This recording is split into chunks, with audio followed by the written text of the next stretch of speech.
this exposure. We have some understanding that there are certain things we're meant to do. There's certain things that we're not meant to do. Last weekend, we were celebrating the disappearance celebration of Bhakti Tirtha Maharaj, so my spiritual master. And I remember one of the key things that I took from our time traveling together in 2008, up until the time he was diagnosed with cancer and then ability. In other words, they cultivated that through their culture. They cultivated that through their upbringing. They cultivated that through their parents' behavior. So now when you tell them you need to be more responsible, all they're doing is activating a capability that they already had. They already developed. So it's not just I say, they do. It's not that simple, right? I say it, but they already had the capability. Now the second group of people, you tell them you need to be responsible, but they have not practiced it. So it's not just an instruction, it's actually a capability, right? It's like a muscle that's been developed, therefore it can be deployed. Another example is someone has been used to running long distances. So when you tell them you need to run, you need to enter into that marathon tomorrow and do the 1,000, the 1,000 meters run or whatever it is, because they've already developed that capability. Therefore, when the instruction is given, they can perform very well. Capability means a development of a particular habit. Okay, I'll repeat that because this underpins everything we're going to talk about today. The capability means the development of a particular habit, right? So that there's both a psychological and a willful dimension to it. So one is comfortable doing something and they're used to doing something, therefore they can immediately apply that tendency in many different areas of life. Now, the second point is that when these capabilities are developed, they're fundamental to different areas of life. So the person who was having a challenge in relationships. And this is what I saw. I saw that the person had the knowledge about what to do in relationships, but they didn't have the practice. Therefore, they had not developed the capabilities, the capacities. So when they were in relationship, even though they knew they should do one thing, the habit of doing it was still lacking. Now, I then zoomed back, I zoomed outwards, and I started to apply this insight to the global community of Vaishnavas. And it became one of those tendencies across the board that I saw as an underlying cause for concern when the devotees are trying to make the journey from where they are back to the spiritual world. Across the board.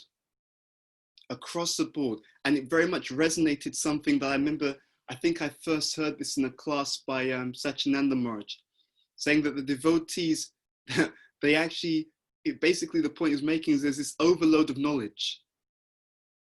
We know so much, but if you draw it down, the capabilities, they're not so strong. And that becomes an issue. I'm very passionate about the devotees having the ability to taste life at a deeper level. I was explaining this we had a Krishna Conscious Society student presentation yesterday. And I was explaining to the devotees, I know that what I do for others is exactly what I'm expecting what I will see appear in my own life. And I'll be honest, I find that intensely exciting.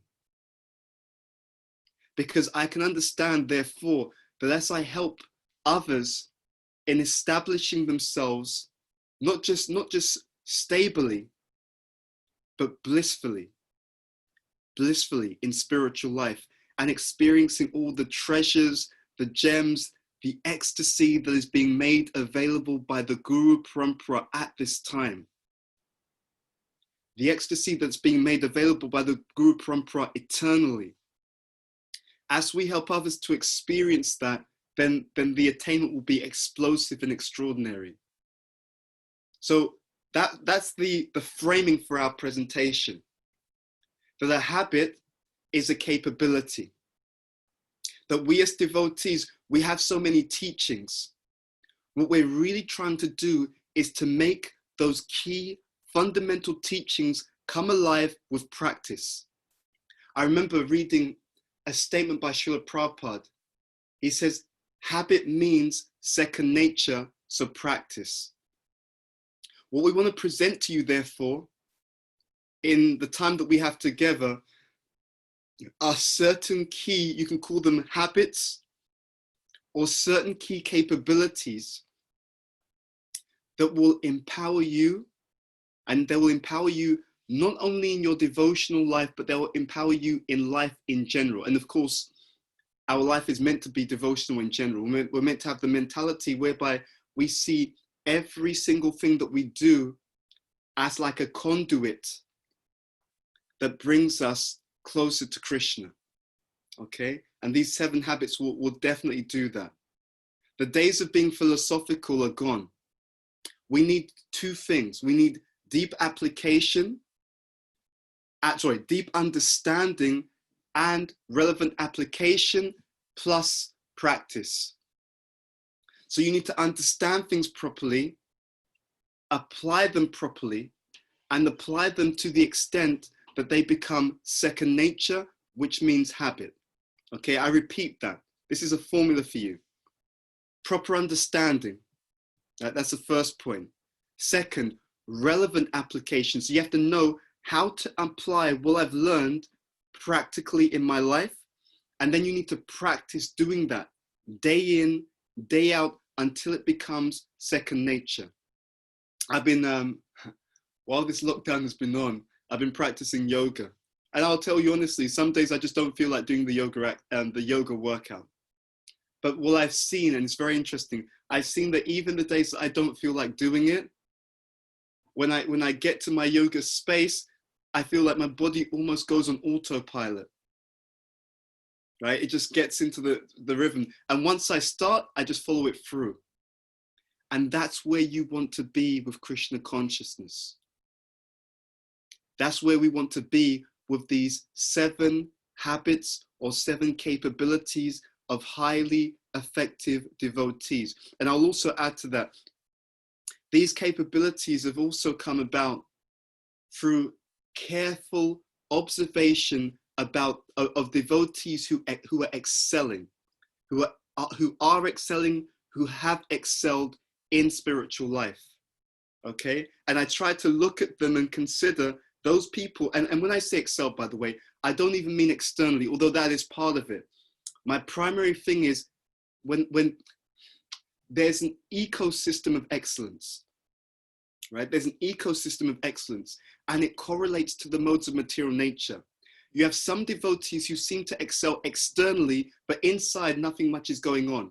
Now, when you see that, what it means is that they've got all these techniques, external techniques, but because it hasn't been rooted in the heart, they don't actually feel very blissful, very fulfilled, right? And their happiness is a lot to do with the external reciprocation or the external recognition. You have some, so that's more passion. You have some devotees, they're not doing so well externally and they're not feeling very happy internally either, right? Which is very unfortunate. That correlates with the mode of ignorance. Now you have unfortunately, a few rare cases where you have an ecosystem of excellence. That means that their external success is constantly being fueled and empowered from an internal level of progress. So that is excellence from the inside out. So it's an ecosystem of excellence.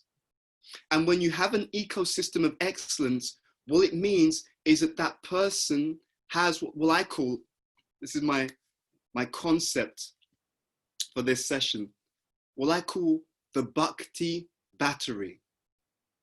Okay? They have a highly charged Bhakti battery. Because they're replenishing themselves properly, their internal Bhakti battery is highly charged, and it becomes therefore the fuel which is bringing about their external successes, right? So an ecosystem of excellence, and that ecosystem of excellence is powered by what we call the Bhakti battery, okay?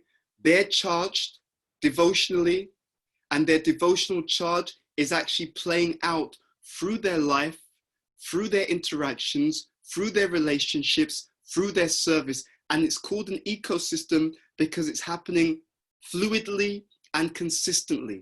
It's not a one-off affair, right? It's a fluid process of empowerment and expression of devotion. Okay, so we want to explore some of these 7 habits or 7 capabilities in that particular respect. So as we go through this, I may also ask you, I will ask you to rate yourself, and I'll explain how to rate yourself as we go through. So don't worry about that for now. But pen and paper, as we go through this, I will ask you to rate yourself in terms of where you see yourself on that particular scale as we go through these different points or different areas. Okay, so let's start with point number 1. The first point I want to bring out, actually, we'll take the order in a slightly different way. The first point I want to really emphasize is that those devotees who are excelling in Krishna consciousness, who have a highly charged bhakti battery, they have cultivated, they are always cultivating proper spiritual intelligence. Okay, so we're going to start with that particular point. They cultivate proper spiritual intelligence. There are so many people in our Krishna conscious communities who, how can I put this, who don't really understand the fundamental essentiality, the fundamental need to regularly tap into and explore spiritual knowledge. Okay, and it's a huge mistake. Prabhupada's books, there's many ways you can understand them, but when you read and reflect on Prabhupada's books, it actually changes your neurology. What that means is it actually changes the samskars in your mind, okay?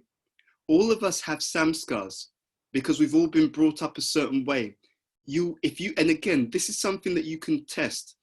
If you observe carefully the devotees who over a consistent, and this is really important, this is why I talk about it as habits. It's not something that you do sporadically.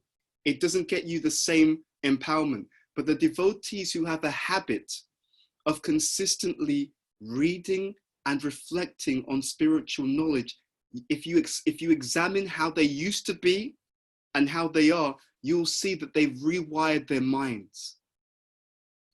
When an individual writes, their writing is a reflection of, if they've written it themselves, by the way, not if they got a ghostwriter, that's something different.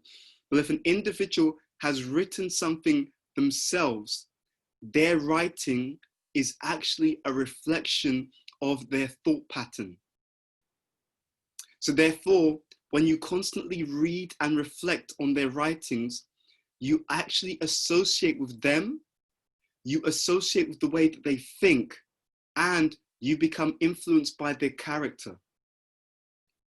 So when people regularly cultivate spiritual intelligence through the regular reading of Prabhupada's books, you're having association, not just with Prabhupada, but there's so many qualities of Prabhupada which are extremely rare.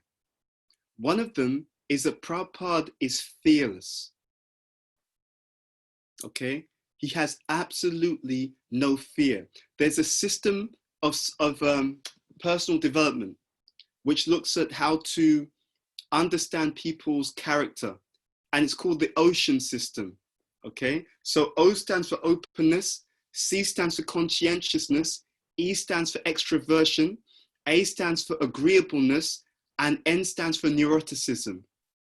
Okay, I'm not going to get into the details of all of it, but I want to focus on this last one, neuroticism. Neuroticism has a lot to do with people who are easily influenced by negative emotions. People who tend to become easily anxious, easily disturbed, easily fearful. Okay? Now, someone like Prabhupada, his neuroticism will be literally non-existent because he's situated on the eternal platform. Therefore, he's fearless. Now, when one is situated on the eternal platform also, and this is what Prabhupada's books also do, Prabhupada's books also contain the potency of pratyahara. Pratyahara means the withdrawal of the senses from the sense objects. Or another way of looking at it is detachment. So you will see carefully that if you explore the consciousness and the behavior of those people who regularly read and reflect on Prabhupada's books, they are not so much affected by the material or external situation. They're not so much swayed by other people, and they have a stronger sense of integrity because they are detached from what everything and from what other people are saying or doing or thinking or feeling. They're detached from the environment. They're able to stand more on a higher platform of emotional and literally spiritual stability. Okay, and that's a natural side effect of cultivating spiritual intelligence. Now, what that means in application is that as they go through experiences in life, whatever experiences they have in life, those experiences don't disturb them in anywhere near the same degree as everyone else. Okay? It's a serious gift. Now, the reason why it also relates to spiritual intelligence is because when you're detached from something, then you're able to look at it, understand it, and consider it more objectively. So along with spiritual intelligence, one's ability to make wise, healthy decisions exponentially increases. Okay? So this habit number one, and I emphasize it's a habit. It's not like we usually take Krishna consciousness. It's a nice fact that I do every now and then sporadically. It's a habit. So 7 habits of highly effective devotees. Habit number one, if you want to have a greater degree of detachment and being fearless, being undisturbed by what people do or don't do, undisturbed by what goes on in the environment, and able to continually have a mood of being able to meditate on a situation objectively and come to much more potent conclusions and solutions about every aspect of your life, which is why these are habits, by the way, because these are foundational. If you want to do that, I encourage you, read and reflect on Prabhupada's books and make it a daily practice. Even if you can't do this for a long period of time in the day, that's okay. Even if you do it for, see what works for you, right? See what works for you. Think whether it's 5 minutes, 10 minutes, 15 minutes, 20 minutes, 30 minutes, an hour. But if you are able to do this, don't take my word for it, you will see a real change in your psychology. You will see a real change in, and this is how the system works. And this is a point that Prabhupada makes in many places. He talks about the mind thinking, feeling, willing. So what happens is when you cultivate spiritual intelligence, it changes the way that you think. When you change the way that you think, it spills over because it adjusts the way that you feel. And when you change the way that you feel, that will naturally spill over into the way that you act. So going back to the theme that we mentioned at the beginning about transformation, the process of reading and reflecting on Prabhupada's books is a most potent and fundamental way of transforming the entire ecosystem of your character. Changing the way that you think will change the way that you feel, which will change the way that you maneuver life itself. So that's the first of these 7 habits. On this point, I'm going to ask you to do a little reflective exercise. The first reflective exercise is when I think about reading and reflecting on Prabhupada's books, I feel ... Finish that sentence for me. Okay, just do that quickly, 1 or 2 points. When I think about reading and reflecting on Prabhupada's books regularly, I feel ... Finish the sentence. Okay, finish that sentence for me.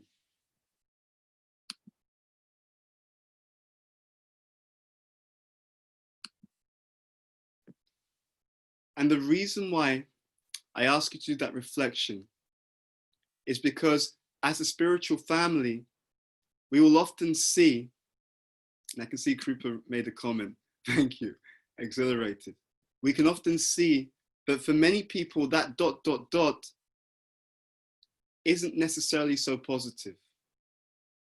And we have to actually be honest about that, right? For some people, hopefully, for quite a few people, it's a positive reflection. But for some of us, we may feel that actually it's not such a positive reflection. We may feel, oh, it may be a lot of work, or, you know, he's going to say the same thing again and again. He's going to tell me I'm not the body, or, you know, it's a bit dense, you know, all these details, whatever it is. It's important to bring these points up into conscious awareness, because wherever we are, that's the reality for us, but it becomes the first step on that journey. Okay. And I'm even going to challenge you, even some people who may have a positive reflection, I will also challenge you. One of the things I've seen in spiritual life is that we think one thing consciously, we think something else unconsciously. It's very, very interesting. You can see what someone really thinks about something by what they do. Okay? Thinking, feeling, willing. It's that ecosystem whereby you see willing means acting.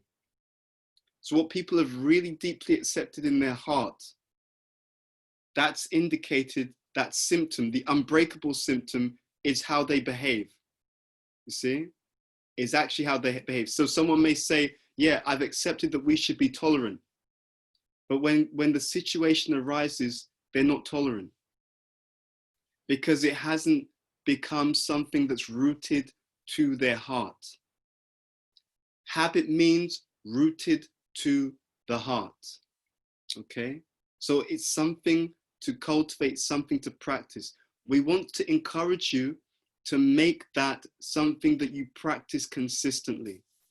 And one of the easiest ways to really bring that into your life is to make it a positive thing. One of the things that we do is we will regularly read with another devotee. And so we'll read together, and then we'll discuss what we've read together. So we'll read, and we'll read a few paragraphs and then share, you know, what stood out to you. You know, why did that stand out? How do I apply that? How do I understand that? So that's one thing that we're going to encourage all of you to do as you go on this journey. And again, these things are something to be applied in the experimental lab of your life. If you do this, you will feel the benefit. It will transform you, and it will transform your future. Okay, let's go to the second one. The second principle that I've seen of those devotees who are excelling in that ecosystem from the internal outwards. The second one is the cultivation of the mode of goodness. Okay, so right now with so many of the social dynamics that we're experiencing in the world, whether it's coronavirus, whether it's concerns about how we can overcome injustices, inequities, right, in different groups, racially and so on. As the world is looking at that, one of the most powerful things that we have to offer in any area of life is the framework of the modes of material nature.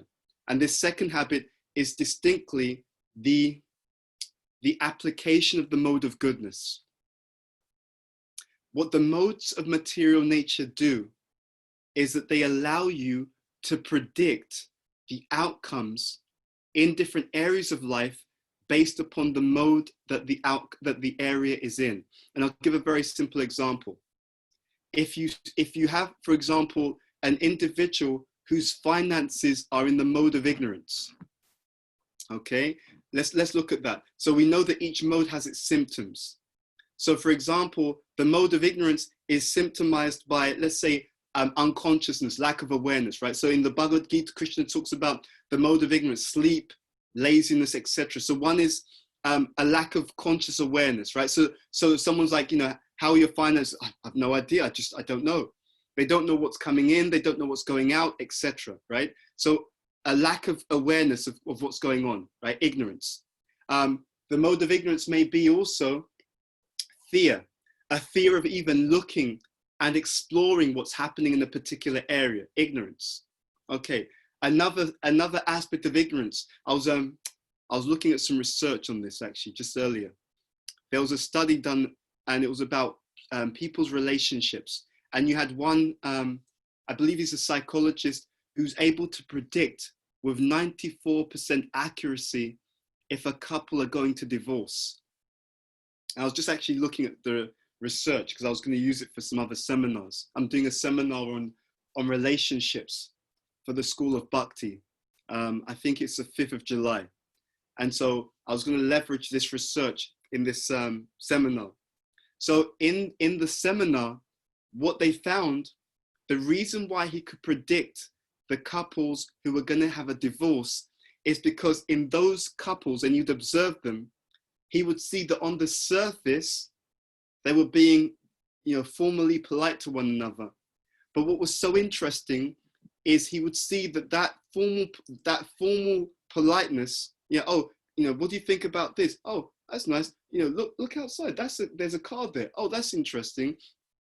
What he saw was going on beneath the surface was pent up resentment, annoyance, all these negative emotions which the couple were not expressing.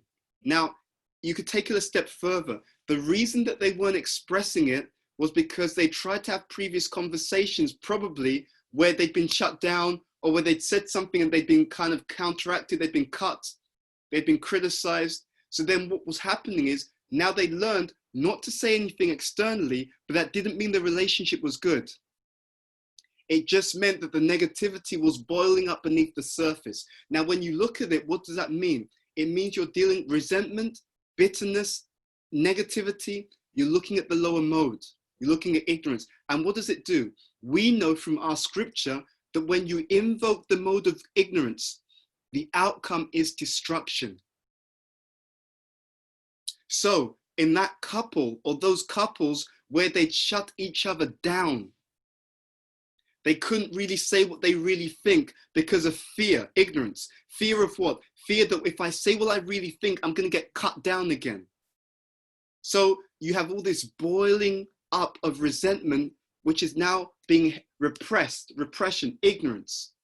And it can only go on for so long before, bang, there's an explosion which is destructive. Right? So he does that psychologist, he doesn't know about the modes. So therefore he's just dealing with the details.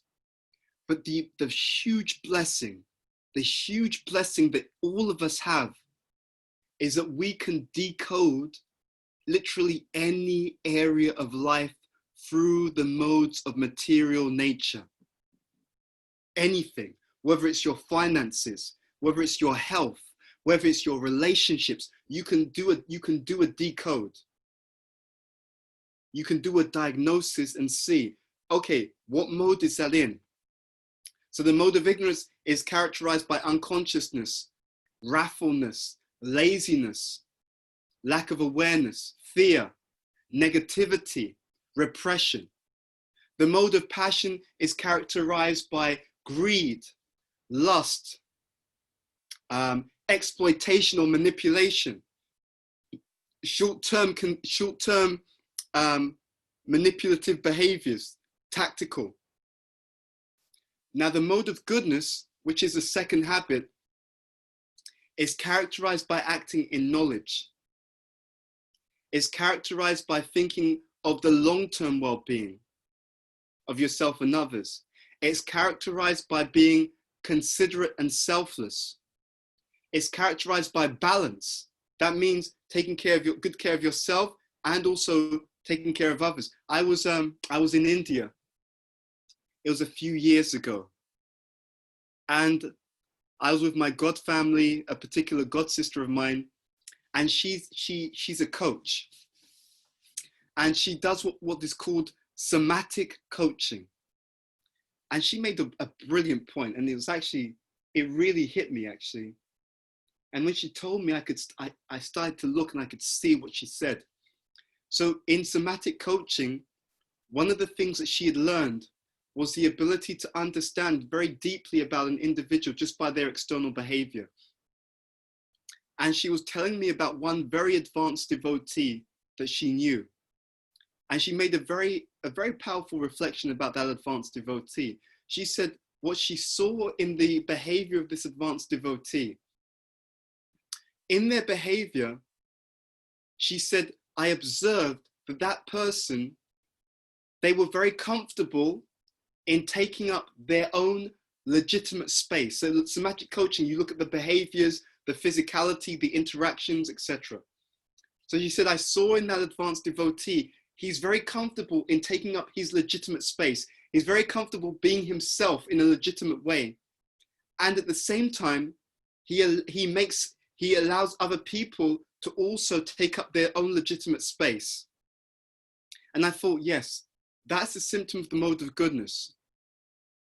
I'm comfortable taking up my own legitimate space, but I don't encroach on your legitimate space. When I start to encroach on your legitimate space, that's passion. That's domineering, right? And the opposite is also true. When I'm kind of shying back and I'm kind of not taking up my legitimate space, right? When I'm kind of being subdued unnecessarily, that's ignorance, right? That's ignorance.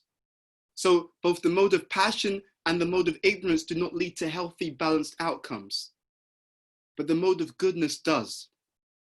So sattva, what does that mean practically? It means that the second habit of highly effective devotees is that in literally all the major or key important areas of their life, they think long term.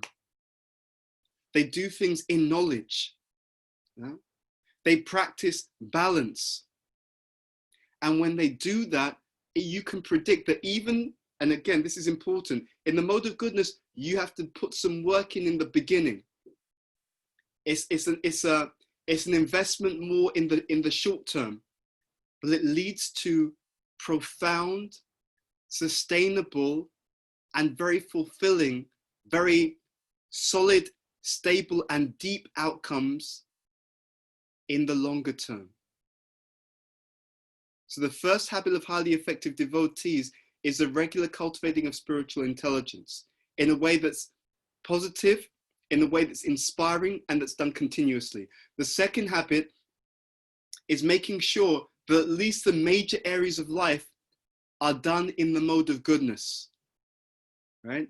Those highly effective devotees, the reason they had such powerful, strong, and lasting outcomes in the long term was because they would approach things using the mode of goodness, doing things in knowledge, doing things wisely, being balanced, right? All of these different things, paying the price up front.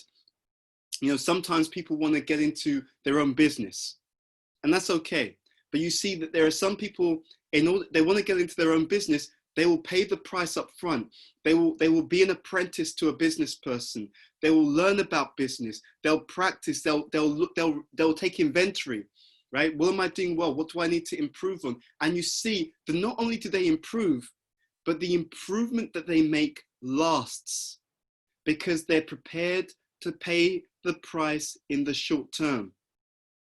Then you see other people who are just in the excitement of having their own business because it looked good. They saw something on TV and they jump into it, and you can see they don't know what they're doing. So it's not in knowledge. They're just doing it because they're excited. They haven't thought it through. They just do anything sporadically. There's no real plan or consideration behind what they're doing. And funnily enough, because it's a mode of passion, it begins like nectar, and then actually the whole thing falls apart. And it was predictable. It was absolutely and obviously predictable, because if you step back and look, what mode are they approaching this in?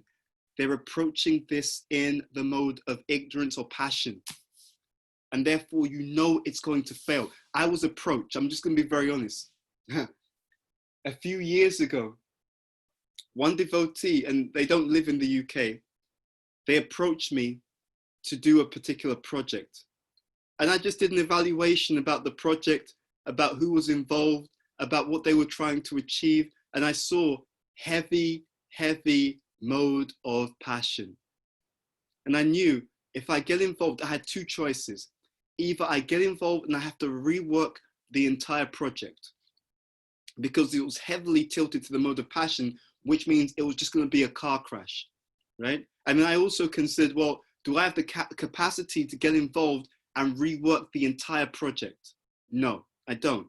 So therefore, what's the conclusion? I can't get involved, right?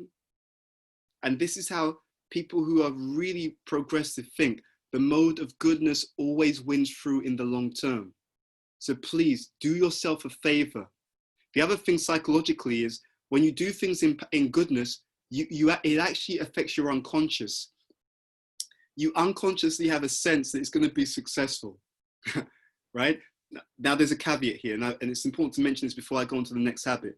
The caveat is that whatever you're doing also, so whatever you're doing now, whatever you're planning and initiating now, also is going to experience the ingredients of what you've done previously. And this is important. There's a real issue in the modern world around misperception. Because first you see something wrong, then you say it wrong, and then you also come to the wrong conclusions, okay, about how to act. You act wrongly. The reason for that is that what you're doing, even if you do something in the mode of goodness now, in the past, if you've done something in the lower modes, then the reactions will catch up with you. So someone may think, I'm doing something in the mode of goodness and still things are going badly. Yeah, it's going badly because you did something in the mode of passion and ignorance previously. So you're getting the repercussions for that. If you don't understand that in the moment that you live, there's the reactions of your past and there's the behaviors in the present. If you don't understand that these two ingredients come together, then you'll be like many people in our movement and many non-devotees who think that behaving properly doesn't work. They'll think, oh, I'm doing the right thing, but look, things are falling apart. No, if you do the right things, it will mean great outcomes in the future. But if you've done the wrong thing previously, then when you get the repercussion, you're getting the two ingredients coming together, right? The repercussion isn't because you're acting properly now. The repercussion, the negative repercussion, is you acted improperly previously.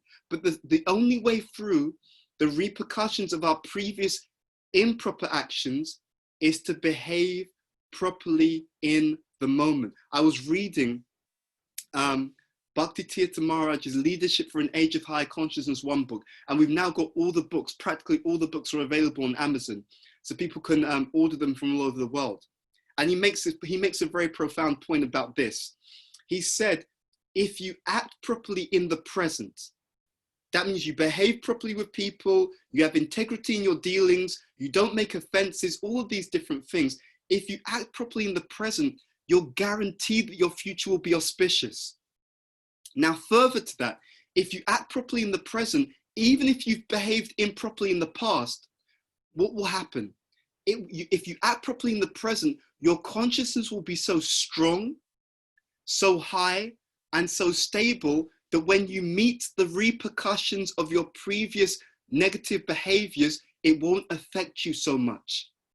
You see? It's not just that we get repercussions because of our previous behaviors, but we meet the reactions from our previous behaviors at a certain level of consciousness.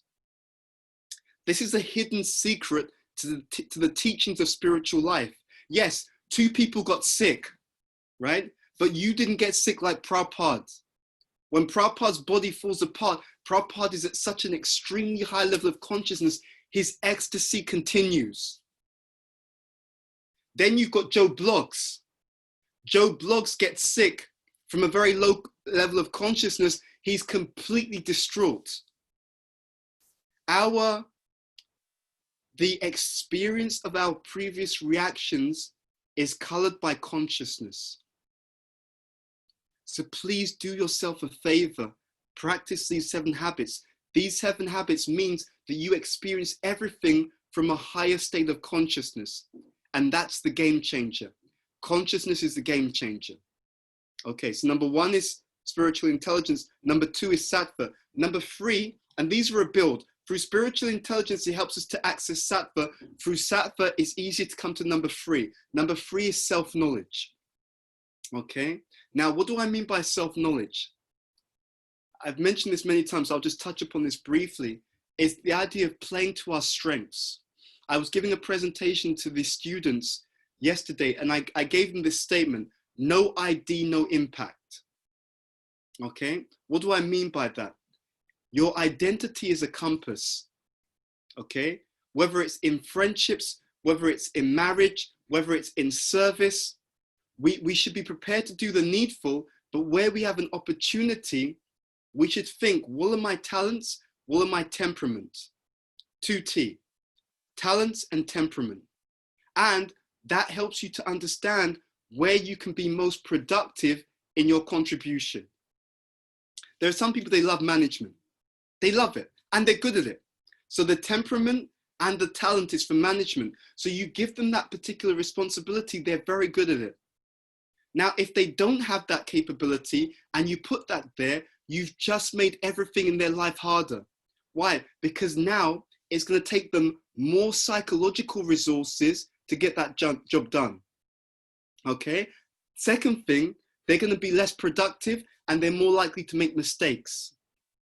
Now, when they make mistakes, other devotees are going to be impacted by their mistakes because they're not doing a good job. Now, let's be honest, I'm just gonna say this. I love our community, but we're not so good sometimes at knowing how to tactfully, lovingly, kindly interact with people when there's negative or developmental feedback. So therefore, the person's not doing a good job in their service. When the devotees come to address it, often they may address it in such a way that comes across as harsh and comes across as negative. Now you're starting to damage your relationships.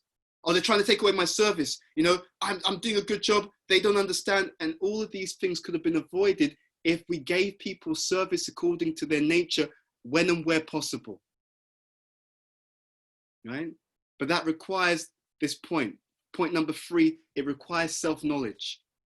Right? It requires the individual to understand, where can I offer the best service, right? And of course, along with that, we should all be ready to improve our service, receive feedback, you know, going back a step. If we did things more in the mode of goodness, we would create those parameters and platforms early on.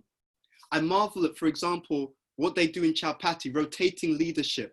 Right? Very powerful. You set the expectation from day one that you're going to be a leader. You're only going to be there for a certain period of time.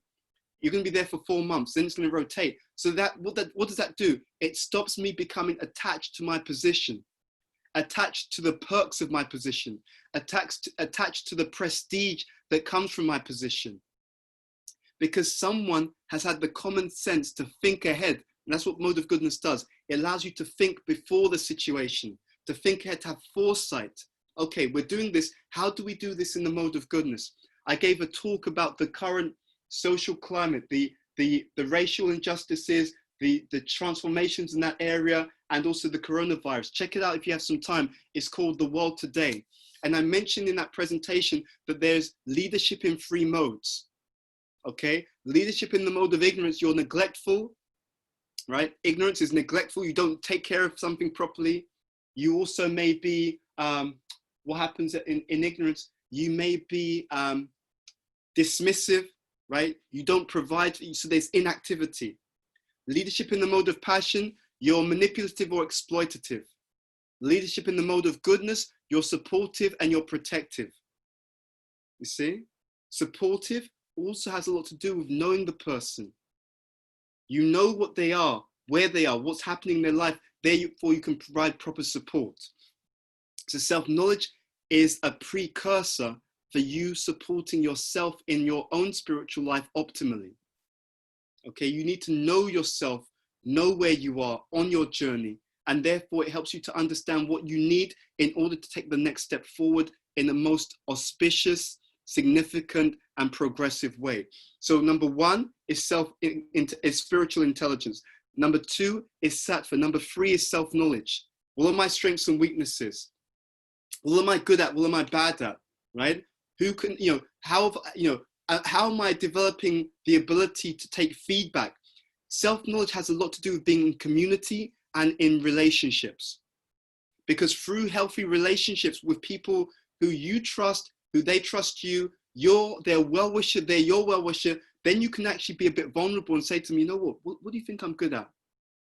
What do you think I need to improve on? And because you've got that real trust, and because they know that you trust them and they can be honest with you, they can tell you things which will really expand your advancement. Yeah. When you don't have those real relationships, people will tell you what they think you want to hear, or they'll tell you nothing, because the last time they tried to tell you the truth, you couldn't take it.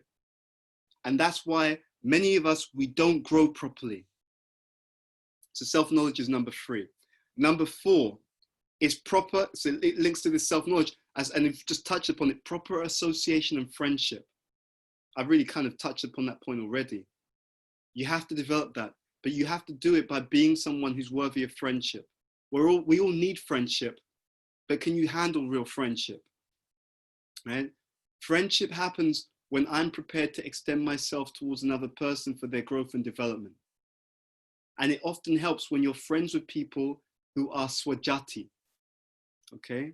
Swajati, similar mutual interests and understanding, Prabhupada says. If anyone's interested in that, there's a wonderful article on Dandavats about friendship, and there's some quotes from the Shastra about it, and I think it's a very, very insightful article. So if you're interested in that, do a Google search for the article, pull in Dandavats, friendship, and you'll find some very interesting keys about how to think through friendship in a wise way. And I'd really encourage you, that's a very powerful thing to do. Okay, number five. See, in spiritual life, it's not all about technique. Okay? There's, I'll find you the exact reference. There's a very powerful quote. And it's on the importance of this point, which is point number five. And this is about blessings. Okay, the blessings of the spiritual master, the blessings of advanced devotees are absolutely crucial for our advancement. And the reference I want to give you is from Srimad Bhagavatam, 8th canto, chapter 15, text number 28 in the purple. We often think that we're progressing in our spiritual life by our own endeavor. The endeavor has to be there. But the full understanding is that you're actually endeavoring to achieve the mercy of the Lord and his pure associates.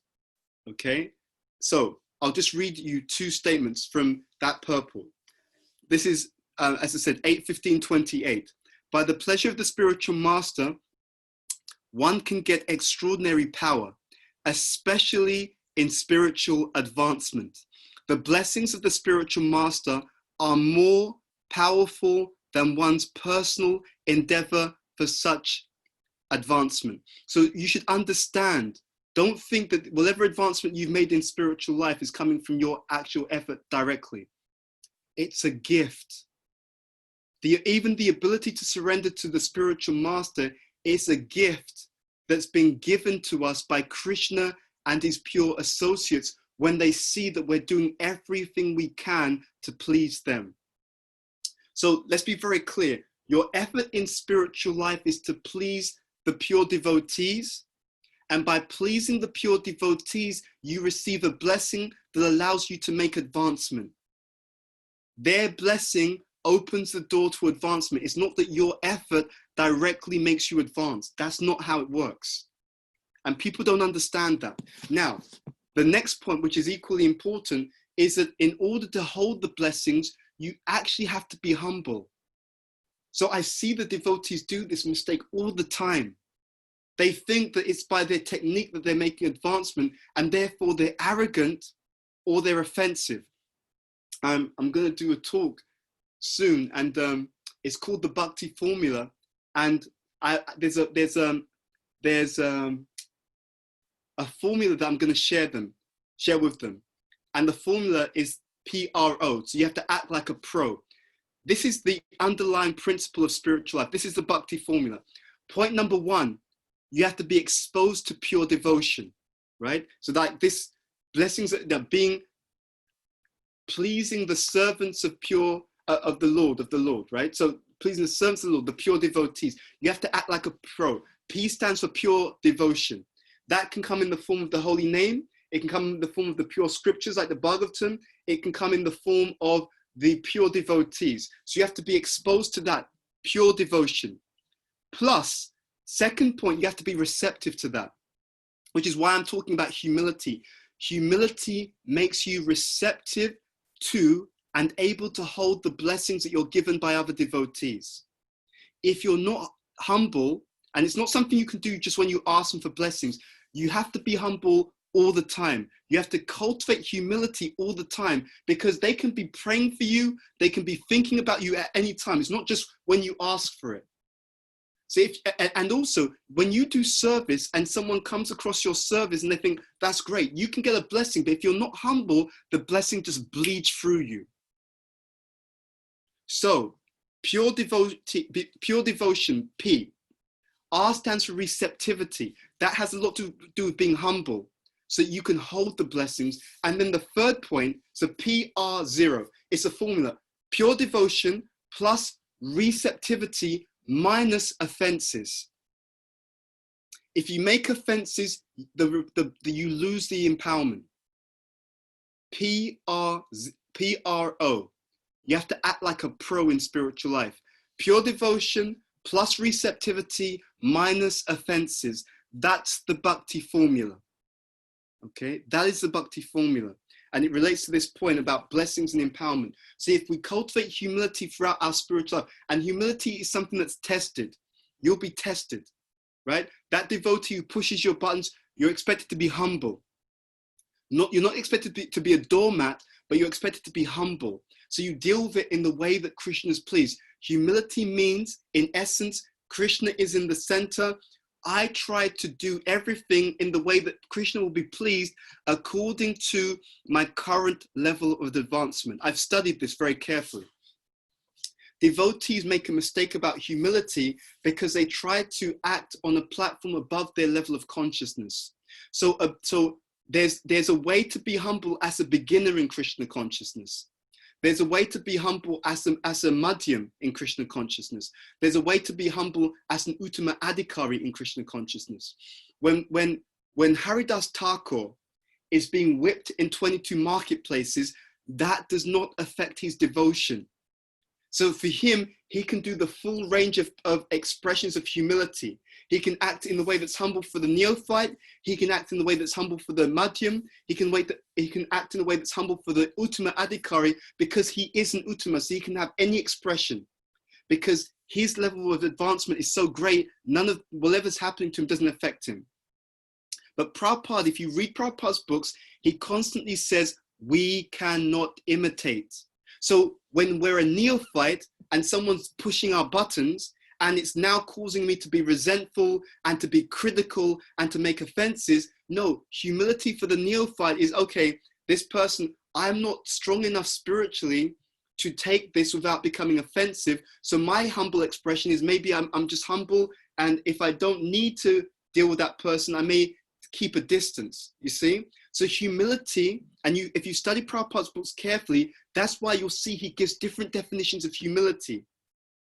And he gives what we call essence definitions. So he'll say humility means truthfulness. So if we take that back, it's what I call an essence definition. Because if humility means truthfulness, then I look and I think, okay, truthfully, at my level of consciousness, if I just try to ignore it, I'm going to end up being critical and offensive. So the truth is, I'm not advanced enough to just close my eyes and ignore it and still be in good consciousness. So the truth is, I'm a Kanishta Adhikari. So humility for me will look different to humility for a more advanced devotee.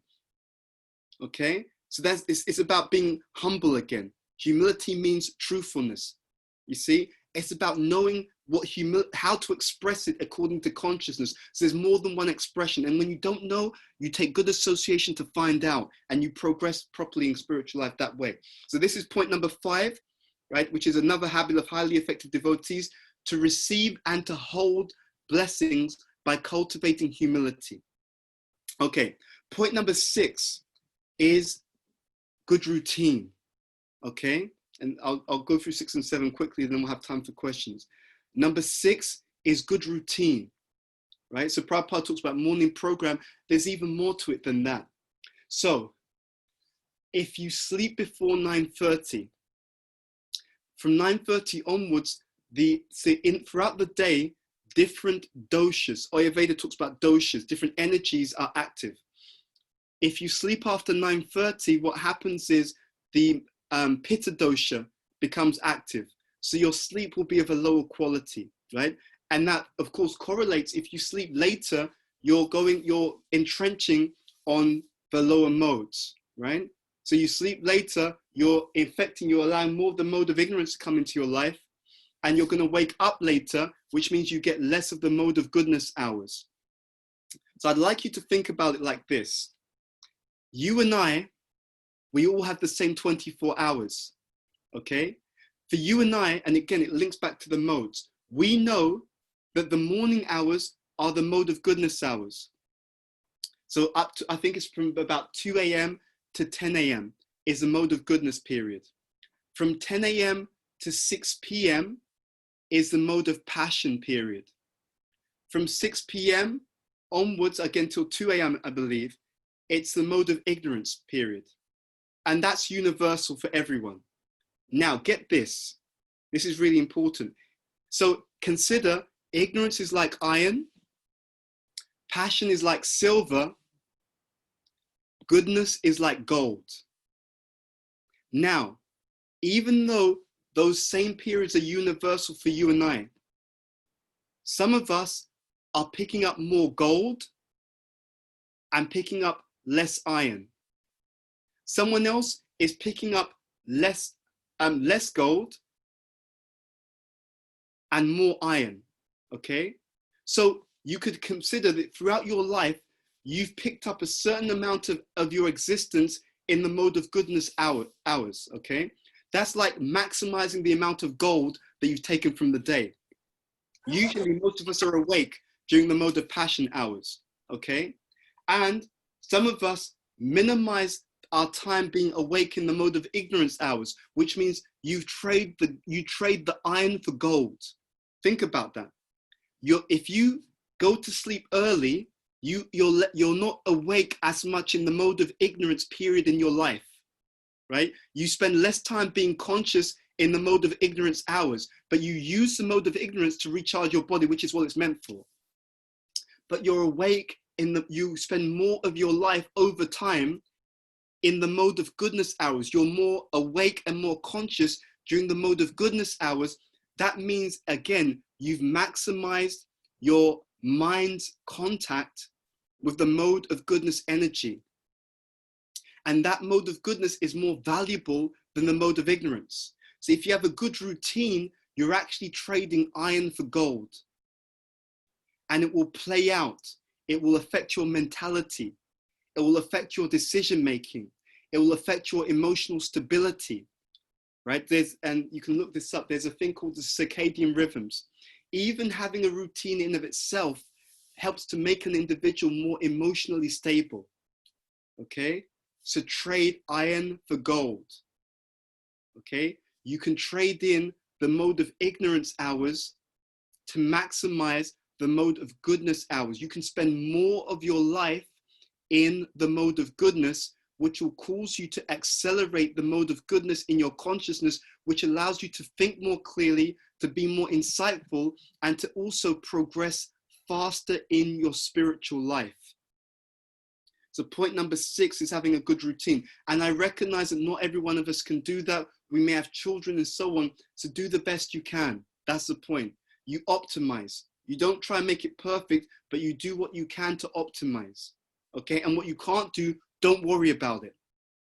Okay. The last point is developing a taste for chanting. All of these other things can help you to develop a consciousness where you are able to more easily go to the holy name with a clear, balanced, and undisturbed mind to really access with attention the chanting of the holy names, which is the Yuga Dharma of the age. And if you develop a taste for chanting, you're gone. If you can anchor and develop a taste for chanting in your spiritual life, you're off the scale, okay? Because I remember there was a seminar on scriptural study and preaching. If anyone wants that seminar, let me know. But I can only send it on WhatsApp, but let me know I can send that. And the speaker makes a very interesting point, and it's so true, right? Although this is something that you'll experience more at the advanced stages. And the speaker makes a point. He says, if you chant sincerely enough, Krishna can reveal everything in the scriptures and many things beside that, even more than that. You know, you should understand that our teachings, our lifestyle, Krishna consciousness is a living theology. Okay, you'd be shocked. If you practice Krishna consciousness properly, you can even see things that other people can't see. It really does work like that. It's a living theology, right? The holy name can reveal to you everything in the books and many, many things even beyond what's written in the scriptures. It's so powerful. Okay, so at that point, we'll stop there. So these are 7 habits. I'll run through them one more time and then we'll open up for questions.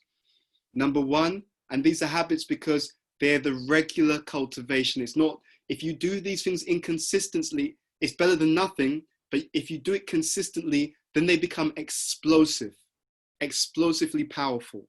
Number 1, the regular cultivation of spiritual intelligence through the regular reading and reflection, and ideally application if possible, of Prabhupada's books. Number 2, practicing the mode of goodness wherever possible, sattva. Number 3, cultivating self-knowledge. You should know yourself so that because that allows you to better apply yourself in the practice of Krishna consciousness. Number 4, that self-knowledge also comes through proper association and honest friendship where you can give and receive guidance and direction. You can take feedback. Okay, that's number 4. So number 4. Number 5, the ability to ask for and receive blessings and empowerment that are held. And they're held through the constant practice and development of humility.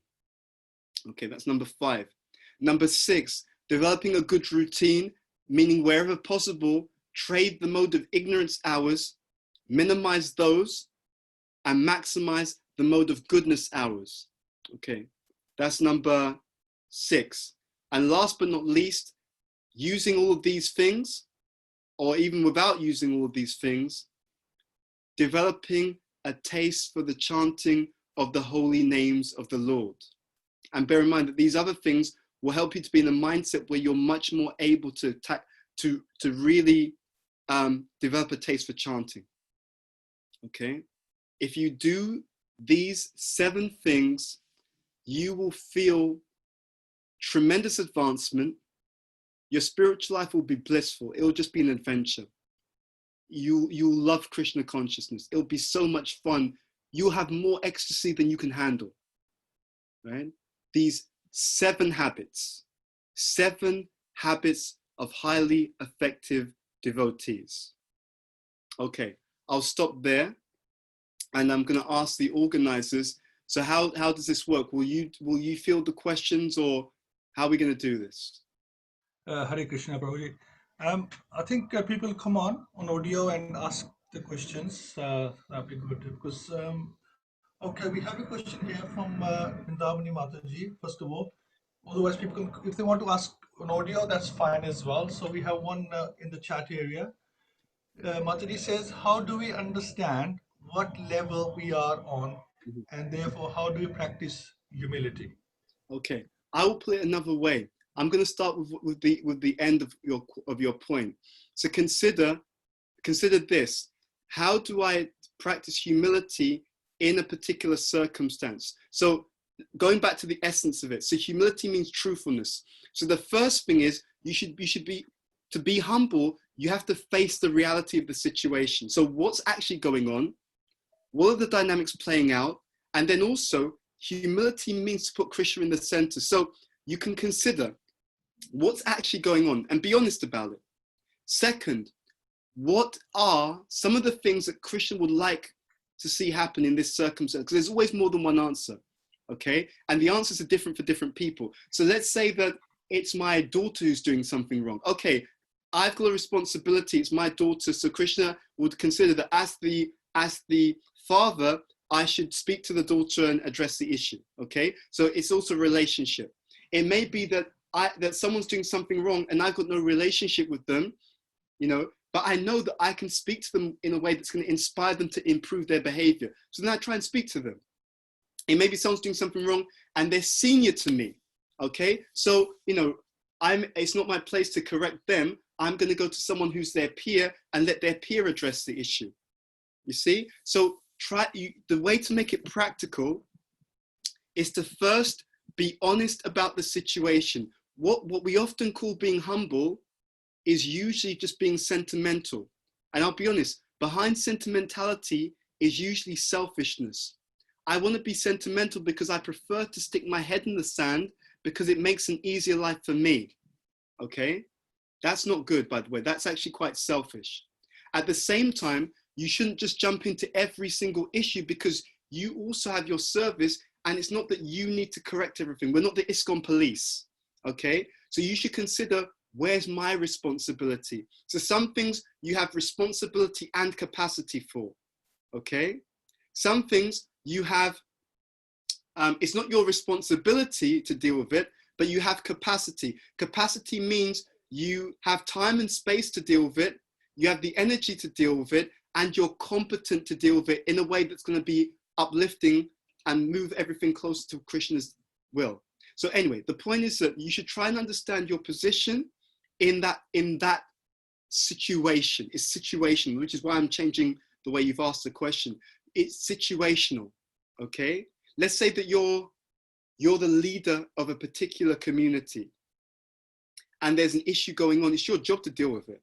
It can't be, oh, we should just be humble, Mataji. No, well, you're in charge, right? It's your job to address that concern, okay? Anyway, you get the kind of point. So you have to be honest about what's going on and then consider, okay, what are some healthy outcomes? And a healthy outcome may not be that you're going to achieve the outcome.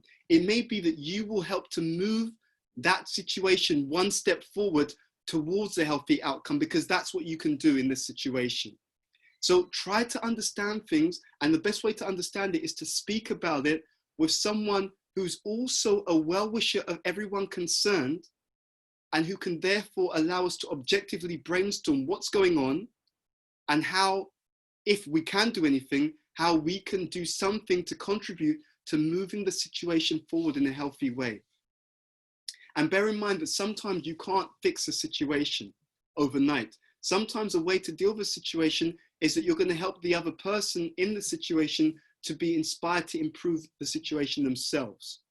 Okay, so it's a little bit more complex. It has to be done on a case-by-case basis. But when it comes to you being on the receiving end of a negative situation, you should try to pray to Krishna and speak to devotees to try and understand, what does Krishna want me to do in response to this?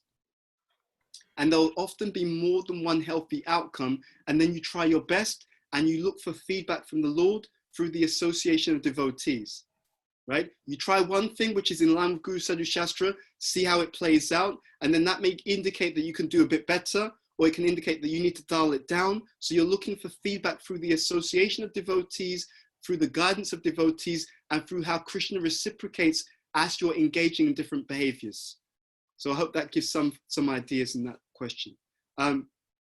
Next question, please. Yes, Prabhu. We have Sadamani Radhika Mataji. She wants to actually ask a question. So please come online, Mataji. Thank you, Prabhu. Thank you so much. Thank you, Bhuta Bhavana, Prabhu. That was an amazing class, as ever. It was really... Thank you. And the best thing is that we had some practical tips. As the lockdown is happening, I've been spending a lot of time on reflection, like kind of what you do in your job. Like in every year you have an annual appraisal. So I've kind of been looking at the appraisal on my Krishna consciousness, and having some goals, short-term goals on how I can improve myself from where I am now and what I can take. And I certainly will take books. I do read books sporadically, but not on a consistent basis. So thank you so much. My question is two things. One is, how do I remain always in the mode of goodness? So I do agree that, chanting first thing in the morning, which I do before leaving to work, but the very thought of getting ready to go to work and be on a certain time, getting into the tube and being there, mode of passion kicks in, because there's a time-bound thing. And the moment you're at work, the environment is different, and you're sometimes unknowingly you're sucked in. Of course, your chanting helps you so that you're not overwhelmed by what's happening outside, but you are, by the end of the day, you are shattered, and you have to go back to temple or some activity again to rejuvenate yourself. So my question is, how do we remain in the mode of goodness? And can you give us some practical compasses for appraisal for our own self? Next year, where do you want to see yourself? Or what are your, how you can develop yourself further? Thank you. So there's a couple of things to mention. First of all, having short-term goals, having realistic short-term goals is very powerful. Even in the secular world, they've done studies and they found that as you progress towards goals which are both meaningful and attainable, right? So you can even have a long-term goal, which is like a vision for a year or 2 years or 5 years. But what you do is every day you break a piece off of that long-term vision. So I have a vision of where I want to be 5 years from now, but every day I just do one step that's going to take me closer towards that vision. If you do that, then what it does to your unconscious mind, it rewires your psychology actually. And there's studies on this. What it does is it triggers positive emotions.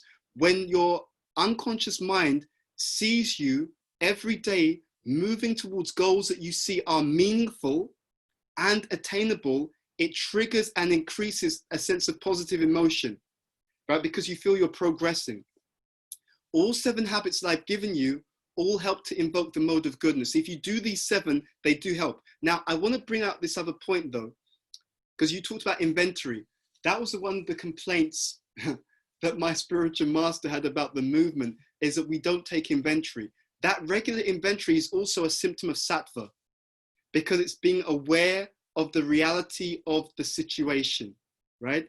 Bhaktivinoda Thakur, I think it is, talks about how the present is a mode of goodness, hankering for the future is a mode of passion, lamenting about the past is a mode of ignorance. Okay, so actually the regular taking of inventory is also a practice that helps also bring about more of the mode of goodness. Okay, now to your other point, there's a difference between using the mode of passion and being in the mode of passion. So if you practice your spiritual life in the way that we've mentioned with these habits, then even when you are active, like Arjuna is told to fight. Fighting is a passionate activity, but that does not mean that Arjuna is in the mode of passion. He's fighting to please Krishna.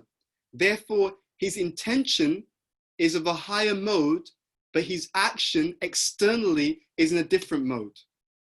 So we have to be active. We have to do our work to maintain our ashram. If you go to work and your mentality is, I'm doing my job as a means by which I can maintain my ashram, to make spiritual advancement, then by your intention, you're actually in a higher mode. And that intention will affect your consciousness. It's so interesting. If you're interested in really understanding psychology from Shastra, which is it's a brilliant topic, and maybe we'll do something on this in the future, I can recommend one book, Vedanta Psychology by Suhotra Maharaj. And in that book, and he has extensive quotes from the Shastra, he explains that the key thing that determines the way that your mind, your psychology works is intention, right? In other words, and this is something that Prabhupada often says, Bhava Grahi Janardana, Krishna accepts the essence of a devotee's service, okay? It's not so much what you're doing. It goes more deeply to that. It's why you are doing it. Of course, at the same time, if your intention is sincere, it will spill over into the way that you do something. I can't claim to have good intention, and at the same time, I don't really do the best that I can, right? That means my intention isn't so good, you see? If there's real good intention, it spills over into the activity. So, going back to your point, there's a difference between using the mode of passion and being in the mode of passion.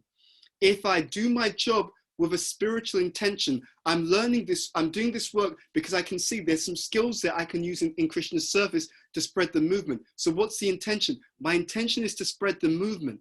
My intention is to serve Guru and Krishna. My prayojana is to attain Krishna, is to please Krishna, is to please my spiritual master. My activity, my abhideya, that's whatever I'm doing, my work, etc., etc.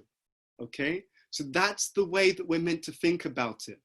Okay? So make sure your intention is proper. And of course, if your intention is proper, it will lead to you doing it to the best of your ability within the parameters that you have. See, another thing about the mode of goodness is you keep the ingredients of your life in balance. Okay, my intention is to progress, therefore I need to maintain my ashram, so I'm doing this job.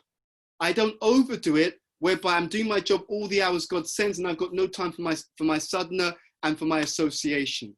You see, if you really are trying to do everything for Krishna, then because everything is unified by the desire to please Krishna, it then also causes you to put things into proper balance. You see, that's how it actually works. So do not worry too much about the fact that sometimes I've got to use the mode of passion. Okay, yeah, but what's your intention? Okay, what's your intention? And of course, some things are more important than others. Some things are foundational. So if you do, as you said, you're reading, you're chanting, ideally before you get into the office, then you've already protected your consciousness so that when you have to use the mode of passion a bit more, you can use it in a very transcendental way. Okay, so that's how the actual modes work. Okay, for example, when you're cooking, let's say you're making some mashed potatoes, when you mash the potato, when you destroy the structure of the potato, you're using the mode of passion, but you're not in the mode of passion. You're destroying the potato in order to make a potato sabji to offer to Krishna for his pleasure. Okay, that's what it means. There's a difference between using the mode and being in that mode. But when you lash out at a devotee out of envy, you're actually in the mode of ignorance.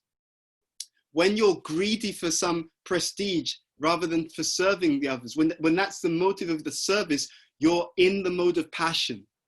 Okay, so that's the difference. Okay. All right, thank you, Babaji. Thank you. Hare Krishna. Darshak Mataji requested that you share the scriptural video or audio that you mentioned, please.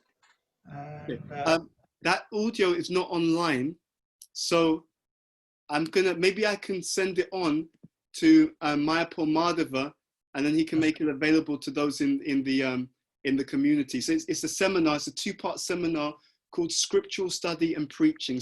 It's a brilliant seminar. And before I forget, also to Soldamani Radhika, her question, that she also mentioned the importance of goals.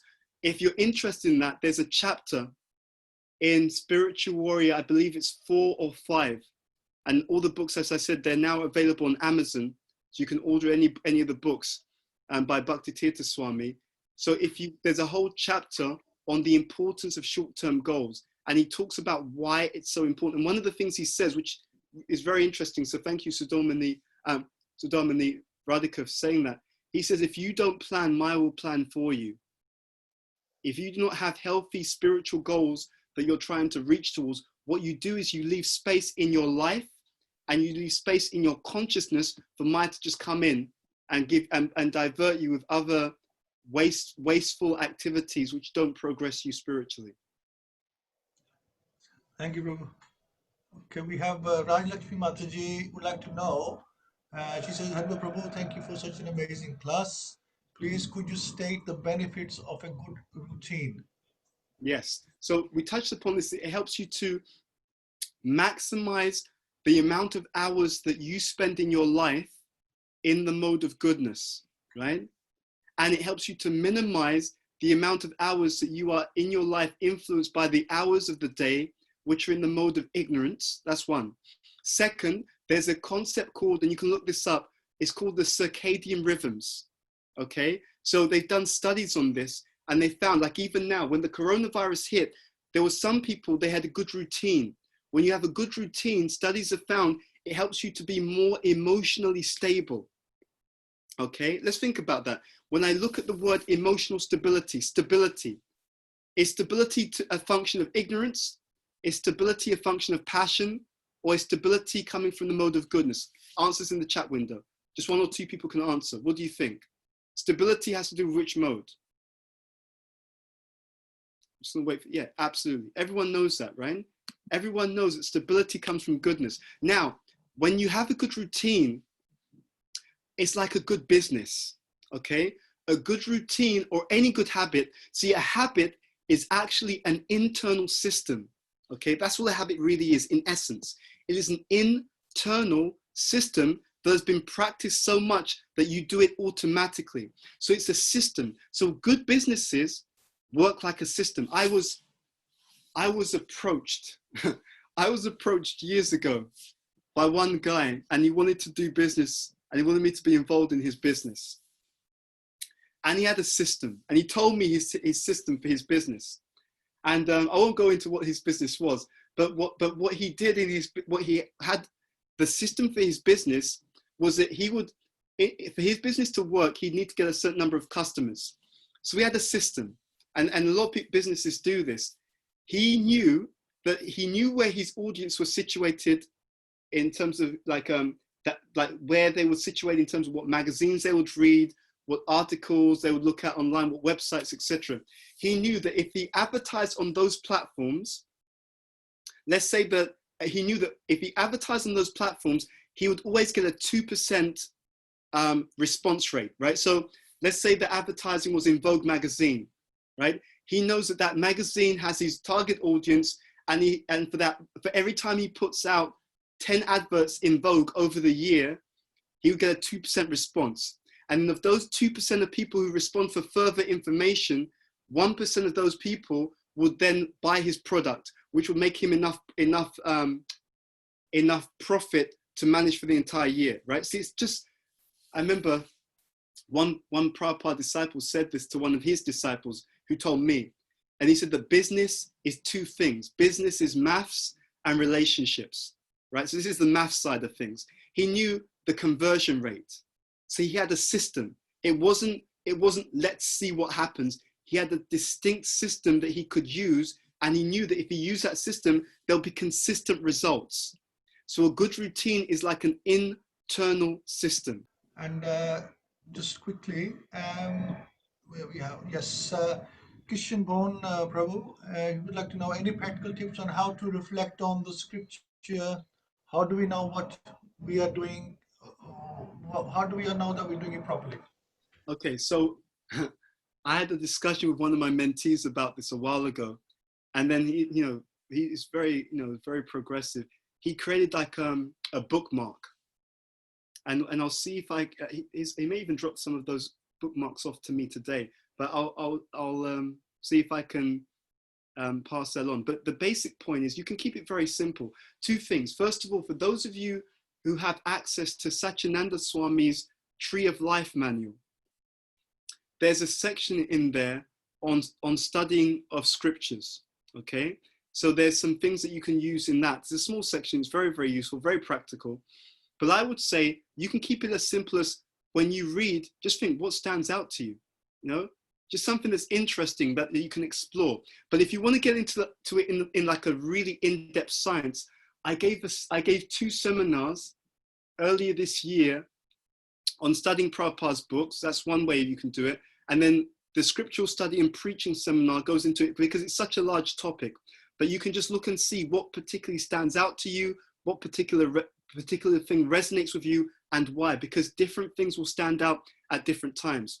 I'll give maybe one other point on that, and that is what you can also do is you can also explore the books, and this is not this is not a substitute for exploring the books sequentially, but if you're already fixed in exploring the books sequentially, you can also study the books thematically.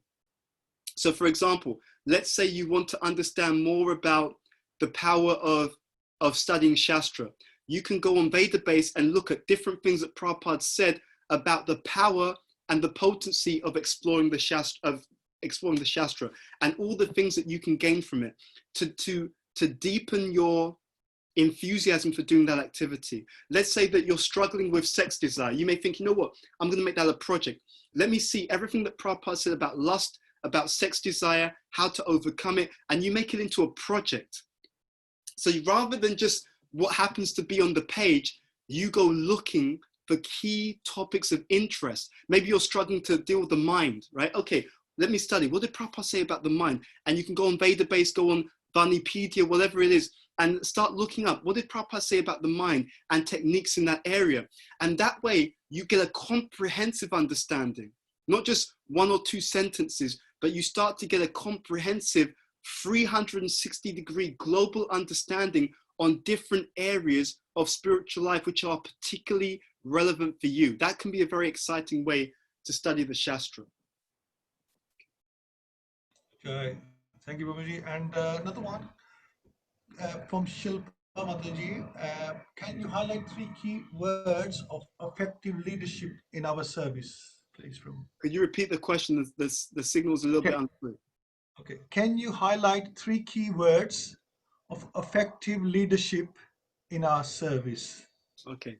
3 key words of effective leadership in our service. Yes. So first one, example. Okay. If you're a leader, you're a servant. You're a servant leader. Okay. So the first one is to always try to be the best example. Okay. The second one is relationship. Okay. So because I've studied leadership, in my profession, I teach leadership. So I work in an investment bank. We teach leaders. We have approximately 250,000 staff globally. And we teach leadership to literally, my team, we teach leadership to approximately 44,000 leaders. So we live and breathe this on a daily basis. But having said all of that, I'll be honest, what's there in the secular world around leadership is light years behind what's there in our scriptures on leadership. Okay, so when I talk about the second key word, which is relationship, don't make the mistake that so many people do in our communities. They think that they have a position of power, therefore people will do what they tell them. Wrong. Your power comes from the relationship. Okay, primarily. The power of a leader comes primarily by the relationship. Okay, so you build relationships where people know that you have their best interests at heart. You build relationships where people know that you're there for them. You build relationships where people know that they can trust you, that you're genuinely concerned about them. You're not here to exploit them. You're not here to get them to do something for your own benefit. You care about them. And when you engage them in service, you're engaging them in service for their own growth and development along with the community's growth. You build relationship. That's how you build influence. Okay? But you have to have a genuine consideration for the well-being of other people for that to happen.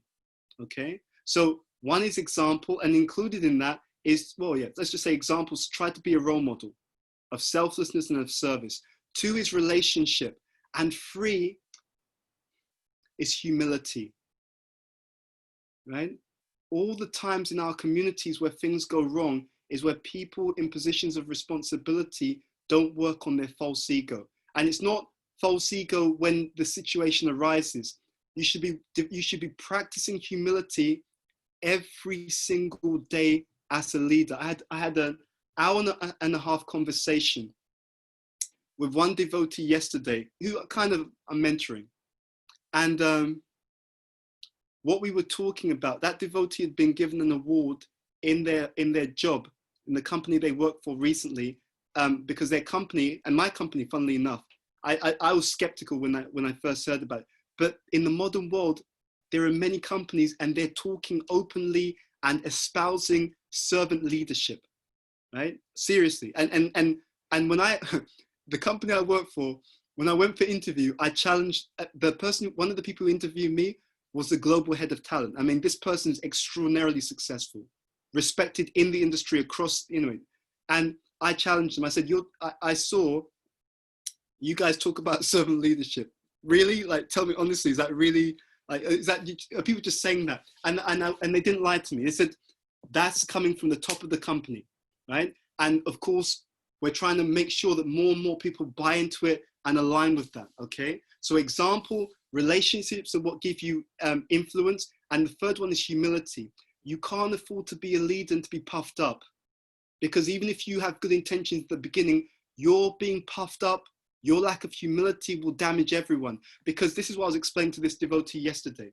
When we're having a conversation, I was explaining to that devotee that when you're in a position of responsibility, or power, let's say, a position of power, power amplifies whatever you already are, okay? So it amplifies the good and the bad. My spiritual master, I've been studying his books on leadership, and I'll be honest with you, they're light years ahead of anything in the corporate world, okay? Now, one of the things he often says in his seminars on leadership, he says that as you become more influential, right? And if you're a leader, you're in a position of influence. You've got power over, projects and influence over people. He said, as you become more influential, and this is as a leader, but it applies in your life in general, okay? As you gain more influence, you have to become more humble, right?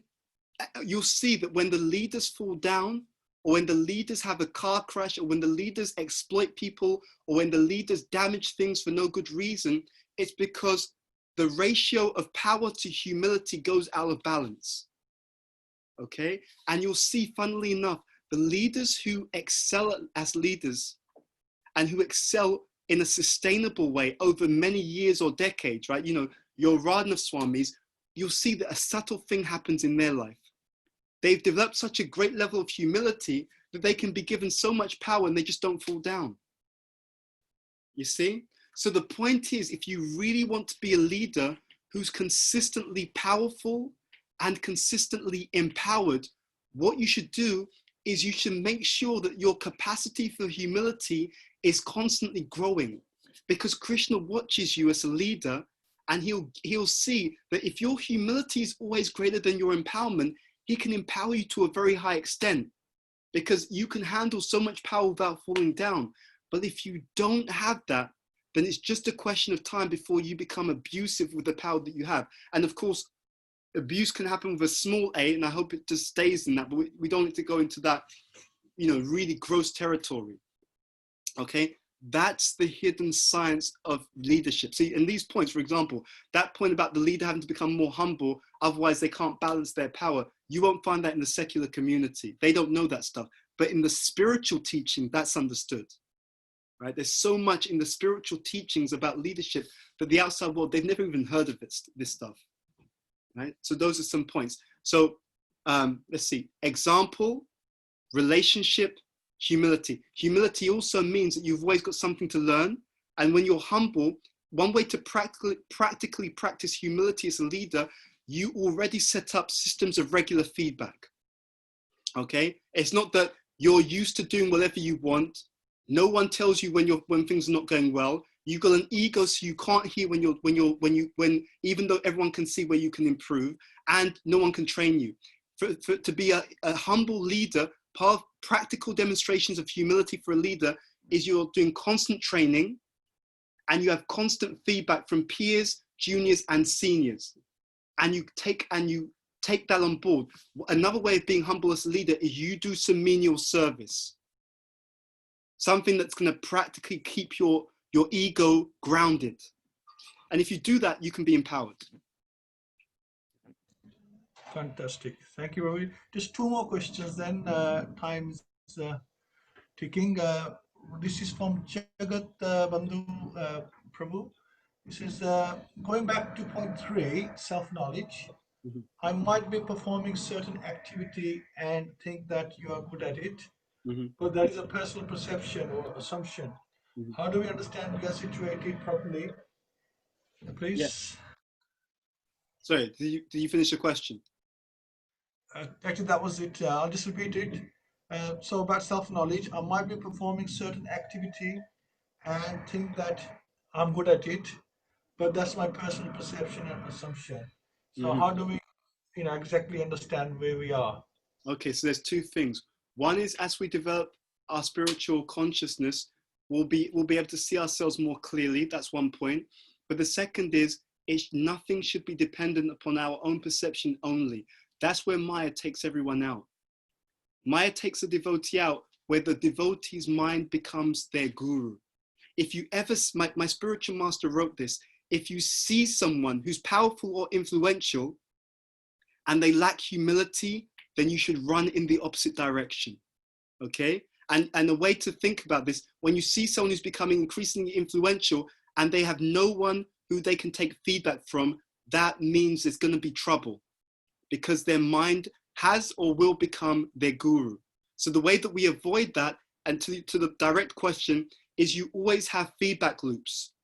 And this is why we talked about proper association and friendship, right? I had a darshan, it was a group of us. We had a darshan with Bhakti Tirtha Maharaj at the manor. I'm not sure, maybe in 2003 or maybe even 2004. I think it was 2003. And he said, with a close friend, you should be able to, he said, you should be able to say anything to a close friend and you should be able to take feedback from them also. You see, I'll be honest, if it was down to me in our communities, no one would be allowed to be in a position of power and responsibility unless they had genuine, healthy relationships of feedback. That means not just someone's going to pat you on the back and tell you how wonderful you are, but genuine, healthy relationships with peers, juniors, and seniors. There's a science called Nimitta Gyan. It's the science of omens. If you study the scripture very deeply, you'll be able to see things before they happen. You'll be able to see the seeds of an issue at a very early stage. And one of them for leadership is that someone's in a position of power, they're not humble. That one thing means that you've got power without humility. That's going to be the death, or that's going to be the cause of some serious issues. Okay, so your feedback from your friends, and it's a regular thing. Okay, and then also what you do before you put someone in a position of leadership, you see how they respond to developmental feedback. People who've got big egos, they have trouble responding to developmental feedback. That's also a bad sign because because then they have power and they can't be influenced. That's where things go badly. Okay. Wonderful. Thank you, Ravi. Finally, from Ms. Kajal Mataji, she says, a friend of mine is not supported by her husband or family towards spiritual life. Mm-hmm. How to overcome this as she's very spiritually inclined? Okay, thank you for that. So the first thing is to always ask why.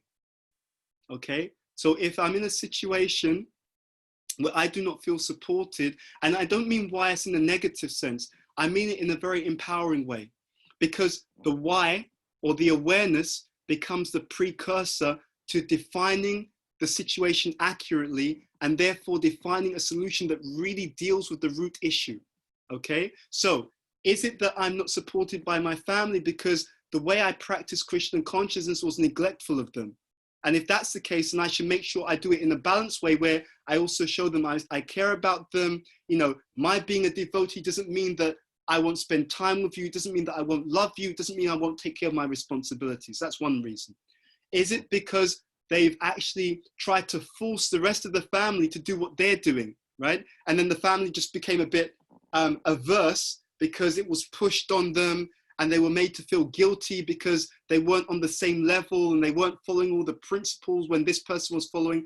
You see the point, in which case, well, it would do, in which case the solution would be to show them that you accept them as they are and where they are, and at the same time to be exemplary and inspiring in your own spiritual practices so that they can see the benefit to them of taking it up and they can move in that direction. You see, so I'm just giving some examples, but you have to see why.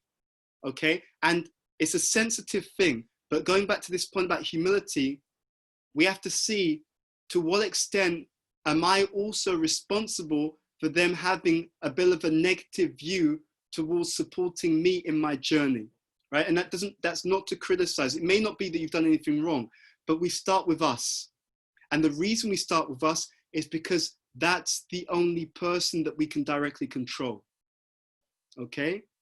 Because at the end of the day, what you're trying to do is see, what is it that I can do to make this situation more wholesome for everyone? And if you've tried, but through this process, by the way, not just off the top of your head, if you've tried through proper contemplation, if you've taken advice and you've also tried advice that you've been given by others who are more mature, perceptive than we are, who may be able to look at it objectively because it's not their marriage, not their situation.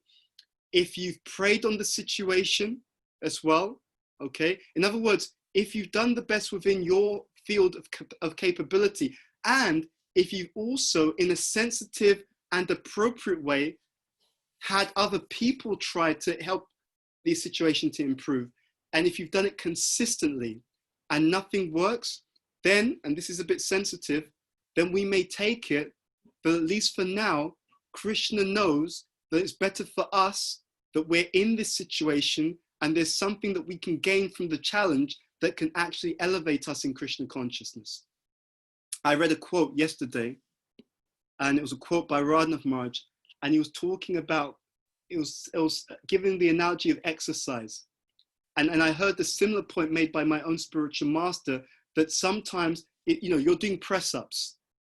It's not the first few press-ups that you do that really increase your capacity. It's when you're tired and you're stretched. That press-up number 100 or 99, that you're really tired, you don't want to go on, but you squeeze out that last one. That additional challenge or test or pressure, that can be the thing that increases our capacity and helps us to even become more devotional and more advanced. So we should take even the so-called negative situations and try and use them as a stepping stone for advancement, having addressed it to the best of our ability. Thank you. Tapan, Prabhu wanted to know, is there a book on cultivating humility? Is there actually a book on the subject? Yes, the Srimad Bhagavatam. Yeah. Thank you.